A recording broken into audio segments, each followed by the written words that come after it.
J'aurais aimé aussi, quand j'étais gamin, être comédien.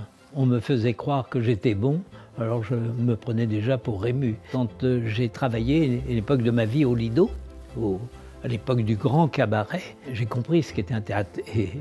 Et un restaurant, c'est un théâtre. En tout cas, il faut le considérer comme tel.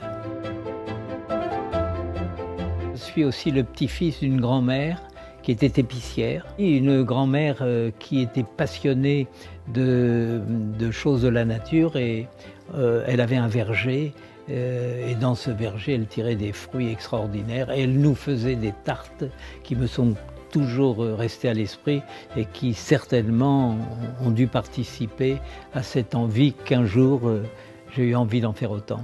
J'aurais voulu être prêtre aussi, je suis passé par une époque mystique, mais réelle. Mon père était parti à la guerre, maman s'occupait de la boucherie avec un seul commis. C'est pour ça que mon frère et moi, autour de l'école, on sciait le bois, on lavait les tripes dans la rivière, enfin voilà, on l'aidait.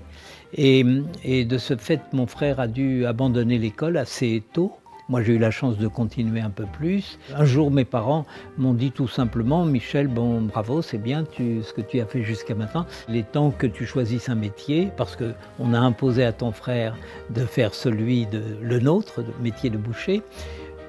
Et voilà, et les choses ne m'ont pas paru du tout déplacées, parce qu'on était une famille très unie. Et donc, je suis revenu à mes premiers amours, et j'ai dit la pâtisserie. J'avais le bec sucré, j'adorais, et j'avais un petit copain d'école dont le papa était pâtissier, juste à côté de notre boucherie. Donc j'allais souvent le voir.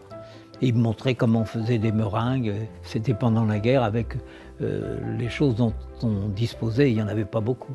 Mais c'était amusant. Les apprentissages à l'époque étaient quand même des apprentissages façon 19e siècle. Hein. C'était un peu rude, glacial comme le silex. C'était dur, mais pour nous, c'était un peu normal.